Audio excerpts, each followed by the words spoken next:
Hi, my name is Grace Dalton, and today I will be presenting to you my discovery assignment that is over Nina Simone.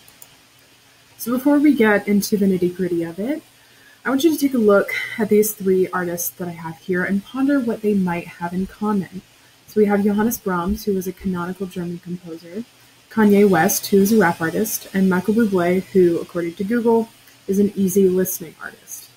Now, as you can probably assume, according to the nature of the assignment, all three of these artists have a common thread that is Nina Simone.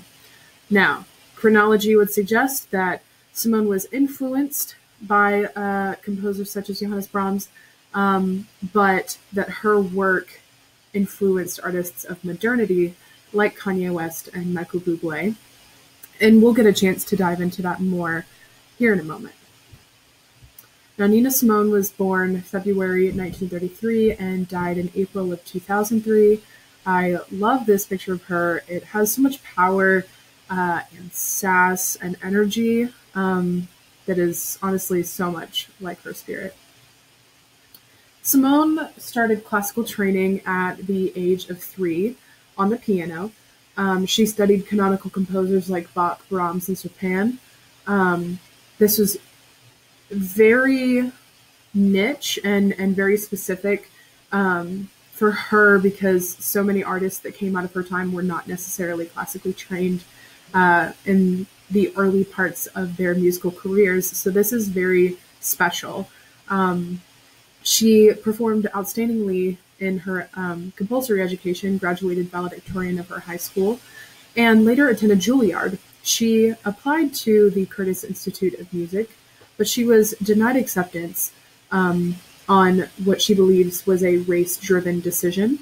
And this holds pretty strongly considering her abundant talent and her outstanding academic performance in her prior education.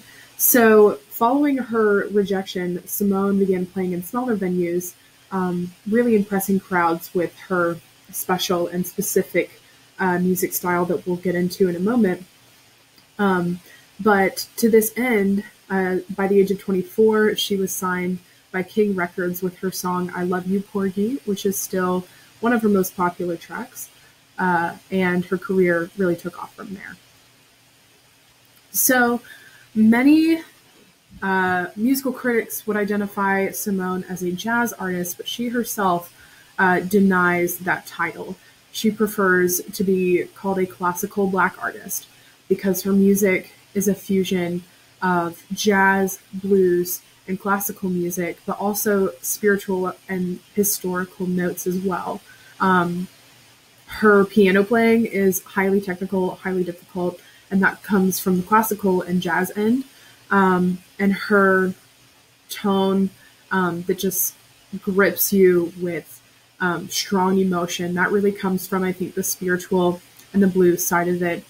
She was raised in the church and played piano for the church, so we get a lot of her songs that have spiritual influence, but she also performed a lot of slave songs and hymns as well, and her historical references to slavery and bondage in general are just abundant, and we get into that more here with her civil rights impact in a moment. But all of this culminates to a title that was given her, the High Priestess of Soul.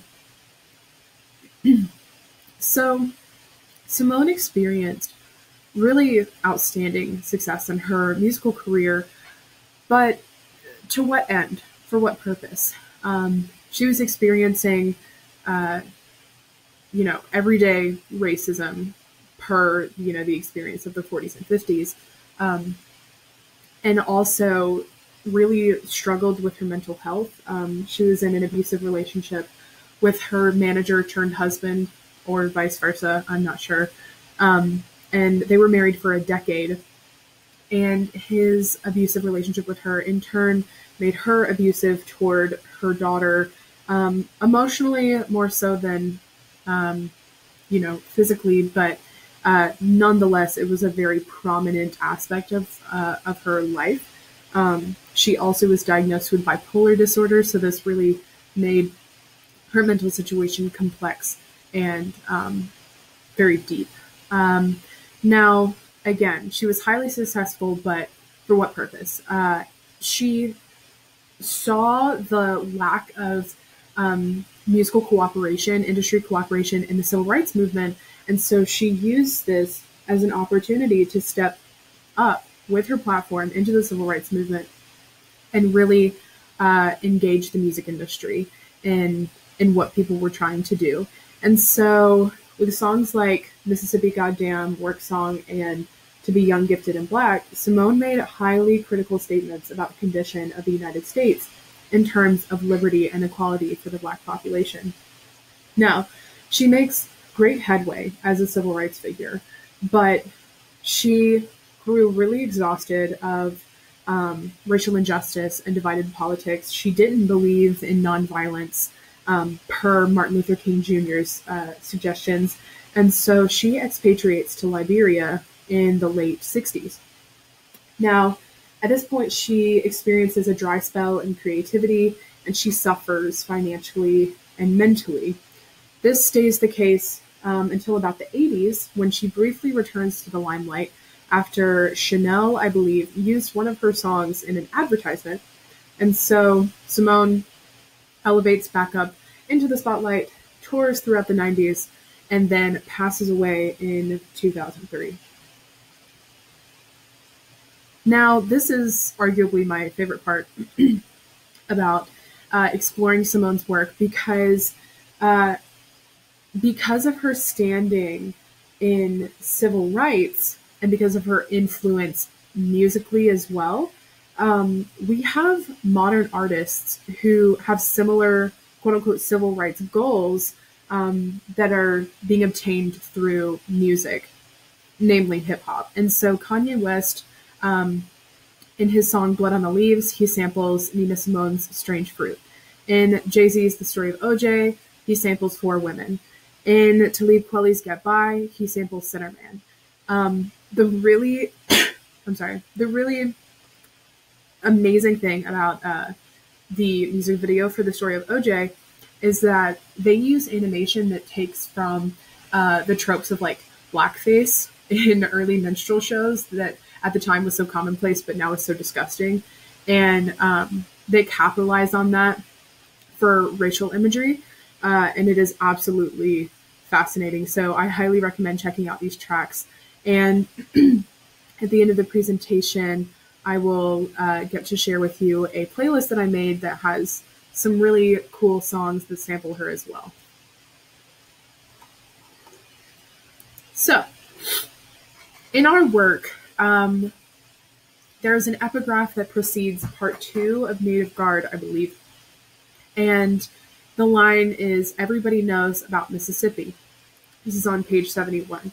And this is a reference to Simone's song, Mississippi Goddamn, because everybody knows about Mississippi is a line from the chorus. Simone's song lists Alabama, Tennessee, and Mississippi as a rhetorical paintbrush over the states perpetrating some of the worst segregation and intimidation tactics during the civil rights movement. She shares her exhaustion with the forces working against civil rights progress. Now, similarly, Trethewey does this in Native Guard as well. Trethewey's approach, however, is highly personal. She frames Mississippi as a grave and a destination of decay, where history, quote, pins her beneath a heavy arm, end quote, and she's suffocated by the weight of a place that holds an abundance of terrifying racial history.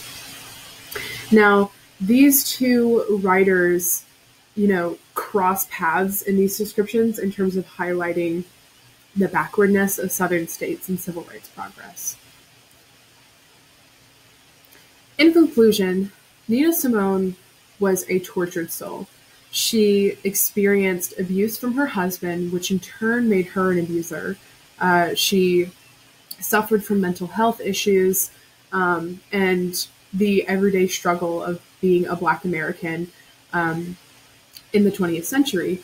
And she used this emotional fuel to create outstanding, moving, just absolutely crushing music. I don't even have words for it. I'm so sorry.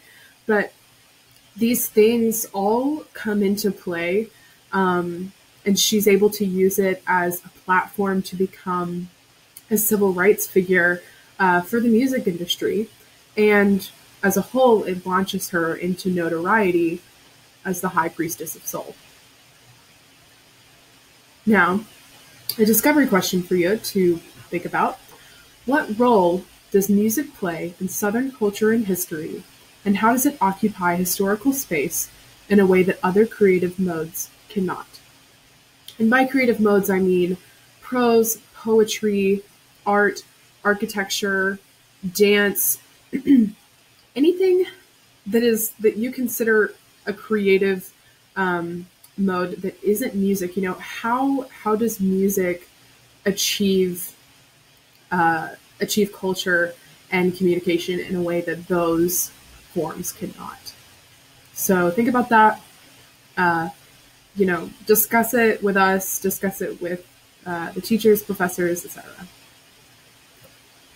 Now, some extra resources that are very useful.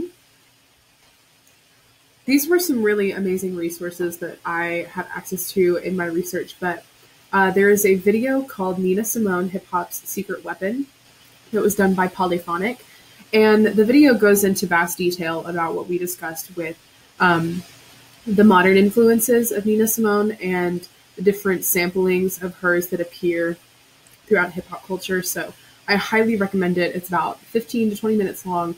It was absolutely fascinating. Second, I have a Spotify playlist called Discovery, which has some of her most well-known tracks and also tracks that have sampled her in the past. So it's a really fun and fascinating playlist to listen to, especially in conjunction with what we've discussed here. And finally, and what I cannot recommend enough, is a documentary on Netflix called What Happened to Miss Simone. And it details her professional life, her personal life, and everything in between. It was a really great resource to have in my research. I watched it long ago, but it really came into use at this time. So I really recommend it because Nina Simone is such an influential figure. And I feel like I've become attached to her in this research process. I think the same could be for you too. So I hope you learned something new and exciting. And if you have any questions, as always, feel free to reach out. Thank you.